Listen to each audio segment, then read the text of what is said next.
അള്ളാഹു നമുക്ക് നൽകിയ ഓരോ അവയവങ്ങൾക്ക് ഓരോ ഉദ്ദേശങ്ങളുണ്ട്. ആ ലക്ഷ്യം ആ അവയവം കൊണ്ട് നടന്നില്ലെങ്കിൽ നമ്മൾ ചികിത്സിക്കുന്നതാണ്.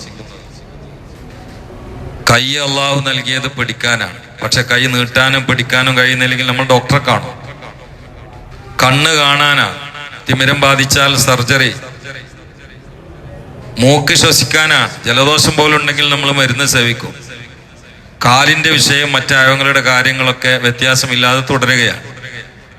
പക്ഷെ മനുഷ്യനെ മനുഷ്യനാക്കുന്ന മനുഷ്യൻ ഒരു ശരീരം രാഷ്ട്രമാണെങ്കിൽ അതിൽ പ്രധാന കേന്ദ്രം കൽബാണ്. ഇതെന്തിനാണ് അള്ളാഹു നൽകിയത്?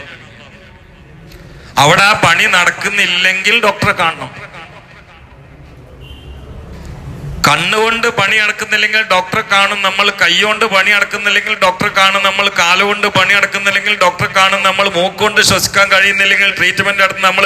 കൽബ് കൊണ്ട് പടച്ചവനെ മനസ്സിലാക്കാനും ഉൾക്കൊള്ളാനും ഭയപ്പെടാനും കഴിയുന്നില്ലെങ്കിൽ ഡോക്ടറെ കാണണം. അല്ലാതെ മരിച്ചാൽ ഖബറിൽ ശിക്ഷിക്കപ്പെടും, ഒരു സംശയം വേണ്ട.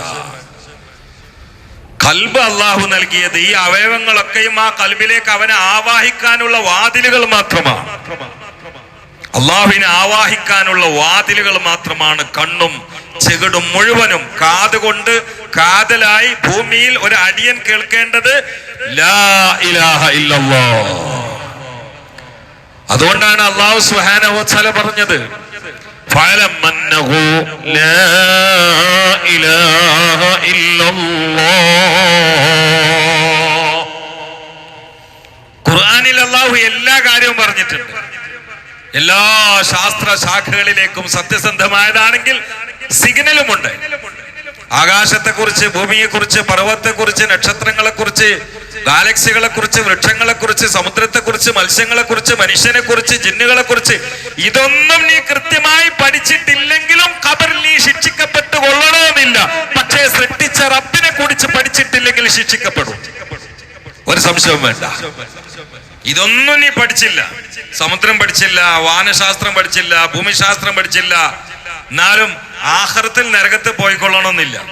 പക്ഷെ സൃഷ്ടിച്ച പടച്ചോനെ പഠിച്ചില്ലെങ്കിൽ ഖബർ മുതൽ കുടുങ്ങും. അള്ളാഹു കാത്തുരക്ഷിക്കട്ടെ. അത് വളരെ അത്യാവശ്യമാണ്. പഠിക്കാൻ നീനെ കേട് കിട്ടില്ലെങ്കിൽ, ഖുർആൻ അറിയില്ലെങ്കിൽ നീ നിന്നെ പഠിച്ചാൽ മതി. ഞാനും നീയും നമ്മുടെ ഉമ്മമാരുടെ ഗർഭാശയത്തിൽ ഒരു ചെറിയ ഇന്ദ്രൻ തുള്ളിയായി സന്നിവേശിക്കപ്പെട്ട സമയത്ത് ഉമ്മ പോലും അറിഞ്ഞിട്ടില്ല ഗർഭിണിയാണോ അല്ലേ എന്നതറിഞ്ഞിട്ടില്ല. പിന്നെ വളർന്ന് വലുതാകുമ്പോഴാണ് അറിയുന്നത്. ഛർദി വരുമ്പോഴാണ് പരിശോധിക്കുന്നത്. ഈ ഛർദി തന്നെയും മനുഷ്യന്റെ അവയവങ്ങളോ അംശങ്ങളോ അല്ലാത്ത വല്ലതും പറ്റാത്തത് ഉള്ളിൽ ചേർന്നാൽ പുറന്തള്ളും. അത് ഒരു പക്ഷേ വായിലൂടെ ആയിരിക്കാം, അല്ലെങ്കിൽ പിന്ദ്വാരത്തിലൂടെ ആയിരിക്കാം. അങ്ങനെ തള്ളാൻ ശ്രമിക്കുന്നതിന്റെ പേരാണ് ഛർദി. പക്ഷെ ഉമ്മ എത്ര ആവർത്തിച്ച് ഛർദിച്ചാലും ഉള്ളിൽ കയറിയിട്ടുള്ള ആ നുത്ഫ പുറന്തള്ളപ്പെടുന്നില്ല. അത് ഗർഭാശയത്തിൽ അള്ളിപ്പിടിച്ച് ഒട്ടിപ്പിടിച്ച് നിൽക്കുന്ന അവസ്ഥയിൽ നിന്ന് സംവിധാനിച്ചത് ഉമ്മയല്ല. നുത്ഫയിൽ പശ തേച്ചത് വാപ്പയല്ല. നുത്ഫയെ ഒട്ടിപ്പിടിച്ച് നിൽക്കുന്ന പിന്നീട് സിക്താണ്ഡമാക്കി മാറ്റിയത് ഡോക്ടറല്ല. അത് അള്ളയാണ്. ഏതൊന്നും ഉള്ളിൽ പോയാലും ആവശ്യമില്ലാത്താണെങ്കിൽ, ശരീരത്തിന് പറ്റാത്താണെങ്കിൽ, പുറത്തുനിന്ന് വന്ന അതിഥിയാണെങ്കിൽ ശരീരം പുറന്തള്ളാൻ ശ്രമിക്കുകയാണ്. ഗർഭിണിയുടെ ഛർദി നമ്മൾ പറയില്ലേ, ഭാര്യ എല്ലാം ഛർദിച്ചുകൊണ്ടിരിക്കുന്നുണ്ട് എന്ന്. എന്റെ കാര്യം ക്ലിക്കയക്കണ അതാണത്. അപ്പൊ പുറത്തേക്ക് തള്ളാൻ വേണ്ടിയുള്ള ശ്രമമാണ്. പക്ഷെ അപ്പോഴേക്ക് ഈ ഉള്ളിൽ കടന്നിട്ടില്ല പുള്ളി ഉണ്ടല്ലോ, അതിഥി ഉണ്ടല്ലോ, ഒട്ടിപ്പിടിച്ച് എത്ര തള്ളിയാലും പോവാതെ മുറുക്കി പിടിച്ച് നിൽക്കുകയാ. ഈ സത്യത്തിലേക്ക് സൂചന നൽകിയിട്ടാണ് വിശുദ്ധ ഖുർആനിന്റെ വഹയിന്റെ പ്രാരംഭം. ഇഖ്റ ബിസ്മി റബ്ബിക്കല്ലദീ ഖലഖ് ഖലഖൽ ഇൻസാന മിൻ അലഖ്. അലഖ എന്ന വാക്കിനെ ചൊല്ലി തന്നെ വാള്യങ്ങളായ കിതാബുകളുണ്ട്. ഞാൻ സൂക്ഷിക്കുന്നുണ്ട്. ചിന്തിക്കണേ, നമ്മൾ പഠിക്കണ്ടേ. അലഖായി പിന്നീട് മുളത്തായി. അത്ഭുതമല്ലേ? ഒട്ടകത്തെ കുറിച്ച് ഖുർആനിൽ പറയുന്നുണ്ട്, പക്ഷേ ഒട്ടകത്തിന്റെ സൃഷ്ടിപ്പിന്റെ ഘട്ടങ്ങൾ പറയുന്നില്ല. ആനയെ കുറിച്ച് ഖുർആനിൽ പറയുന്നുണ്ട്, ആനയുടെ സൃഷ്ടിപ്പിന്റെ ഘട്ടങ്ങൾ പറയുന്നില്ല. ആകാശത്തെ കുറിച്ച് പറയുന്നുണ്ട്, എങ്ങനെയാണ് സൃഷ്ടിച്ചത് എന്ന് പറയുന്നില്ല. നക്ഷത്രങ്ങളെ കുറിച്ച്, വാൽനക്ഷത്രങ്ങളെ കുറിച്ച്, ഗാലക്സികളെ കുറിച്ച്, ഭൂമിയെ കുറിച്ച്, ഇവിടെയുള്ള മരങ്ങളെ കുറിച്ച്, കുന്നുമാമലകളെ കുറിച്ച്, സമുദ്രത്തെ കുറിച്ച്, അതിലുള്ള എല്ലാ മത്സ്യങ്ങളെ കുറിച്ചും എല്ലാം വളരെ കൃത്യമായി പറയുന്നില്ല, വ്യംഗ്യമായി പറയുന്നുണ്ട്. പക്ഷെ എങ്ങനെയാണ് സ്രാവിനെ സൃഷ്ടിച്ചതെന്ന് പറഞ്ഞില്ല, എങ്ങനെയാണ് തിമിംഗലത്തെ സൃഷ്ടിച്ചതെന്ന് പറഞ്ഞില്ല. എന്നാൽ അള്ളാഹു ആദ്യമായും പ്രധാനമായും വിശദമായും വളരെ ശ്രദ്ധേയമായും ഹൃദയസ്പർക്കായും അവതരിപ്പിച്ചത് മനുഷ്യന്റെ സൃഷ്ടിപ്പിന്റെ വ്യത്യസ്ത ഘട്ടങ്ങളെ കുറിച്ചാണ്. വലഖദ് ഖലഖ്നൽ ഇൻസാന മിൻ സുലാലത്തിൻ മിൻ തീൻ ثم جعلناه نطفة في قرار مكين ثم خلقنا النطفة علقة فخلقنا العلقة مضغة فخلقنا المضغة عظاما فكسونا العظام لحما ثم أنشأناه خلقا آخر فتبارك الله أحسن الخالقين. ഇതെന്തിനാ അങ്ങനെ പറഞ്ഞത്? ഒട്ടകത്തെ സൃഷ്ടിച്ചതിനെ കുറിച്ചല്ലേ പറഞ്ഞിട്ടുള്ളൂ, അതിന്റെ ഘട്ടങ്ങളെ കുറിച്ച് പറഞ്ഞില്ലല്ലോ. ആനയെ കുറിച്ച് ഒരു സൂറത്ത് തന്നെ ഉണ്ട്, പക്ഷെ ആനയുടെ സൃഷ്ടിപ്പ് പറഞ്ഞു, എങ്ങനെയാ സൃഷ്ടിച്ചത് എന്ന് പറഞ്ഞില്ല.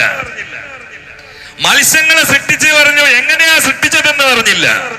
മരങ്ങളെ സൃഷ്ടിച്ചത് പറഞ്ഞു, എങ്ങനെയാ സൃഷ്ടിച്ചതെന്ന് പറഞ്ഞില്ല. എല്ലാ ആകാശങ്ങളിലേക്കും സൃഷ്ടിക്കും പിന്നെ സൂചന നൽകി, എങ്ങനെയാണ് അവകളെ സൃഷ്ടിച്ചത് എന്ന് പറഞ്ഞില്ല. ഭൂമിയെ കുറിച്ച് പറഞ്ഞു, അത് നിങ്ങൾക്ക് പരന്നതായി അനുഭവപ്പെടുന്നില്ലേ എന്നും അവന്റെ നിയമത്തിന്റെ വിളംബരം നടത്തി. പക്ഷേ ഭൂമിയുടെ ചേരുവ, ഭൂമിയുടെ സൃഷ്ടിപ്പിന്റെ ഘട്ടങ്ങൾ വളരെ കൃത്യമായി പറഞ്ഞില്ല. എന്നാൽ ഈ ഭൂമിയാകുന്ന മഹാഗോളത്തിൽ ജീവിക്കുന്ന ഒരു ചെറിയ ജീവിയായ കാഴ്ചയിൽ മറ്റുള്ള സൃഷ്ടികളെക്കാൾ ഹൈറ്റും വെയിറ്റും കുറഞ്ഞിട്ടുള്ള എന്റെയും നിന്റെയും സൃഷ്ടിപ്പിന്റെ ഏറ്റവും സെറ്റ് മുതലുള്ള ഘട്ടങ്ങളെ കുറിച്ച് കൃത്യമായി വ്യക്തമായി ഭംഗിയായി പഠിച്ചവൻ പറയുന്നു. എന്തിനു വേണ്ടി?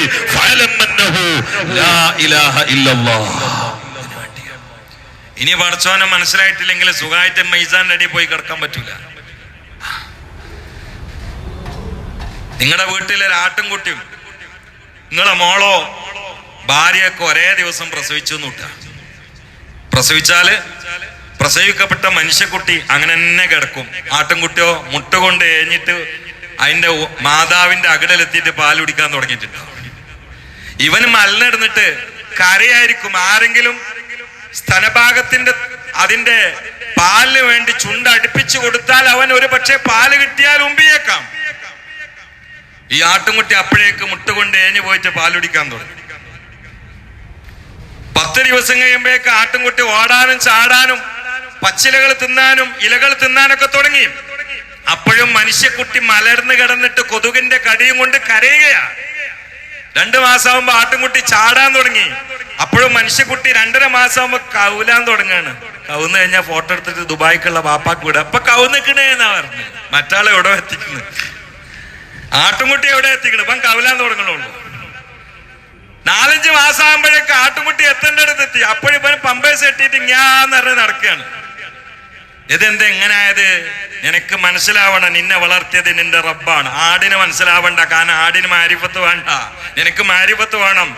നിന്നെ പടിപടിയായി വളർത്തിയത് പെടുന്നതിനല്ല, പടച്ചവനാണ്. അൽഹംദുലില്ലാഹി റബ്ബിൽ ആലമീൻ വഹുവ റബ്ബുക. ആ റബ്ബിനെ മനസ്സിലാവാതെ നീ ആട്ടുംകുട്ടിയെ പോലെ നടന്നാൽ ഖബറിൽ രക്ഷപ്പെടുകയില്ല. കാരണം നീയും ആട്ടുംകുട്ടിയും പോത്തുംകുട്ടിയും ഒരുപോലെയില്ല. അതിനുവേണ്ടിയാണ് പടച്ചവൻ സാവകാശം ഘട്ടം ഘട്ടമായി നമ്മളെ സൃഷ്ടിച്ചു വന്നത്. ഒരു ഇന്ദ്രിയ തുള്ളിയെ 60 കോടിയായി വിഭജിക്കപ്പെട്ടതിന് ശേഷം ഒരു ചെറിയ അണു മാത്രമാണ് ഗർഭാശയത്തിലേക്ക് തള്ളിപ്പോകുന്നത്. മത്സര ഓട്ടത്തിൽ മറ്റുള്ളവരൊക്കെ പരാജയപ്പെട്ട് പിന്നോട്ട് പോവുകയാണ്. ഈ ഒരു അണുവാണ് പിന്നീട് സിക്താണ്ഡമായി മാറുന്നത്. അതിലാണ് 1,00,000 കിലോമീറ്ററോളം നീളുന്ന നരമ്പുകൾ വരുന്നത്. അതിലാണ് വ്യത്യസ്ത ഇനം എല്ലുകൾ വരുന്നത്. അതിലാണ് പിന്നെ കണ്ണ് സൃഷ്ടിക്കപ്പെടുന്നത്, കാത് സൃഷ്ടിക്കപ്പെടുന്നത്, കൈകാലുകൾ സൃഷ്ടിക്കപ്പെടുന്നത്, വൻകുടൽ സൃഷ്ടിക്കപ്പെടുന്നത്, ചെറുകുടൽ സൃഷ്ടിക്കപ്പെടുന്നത്.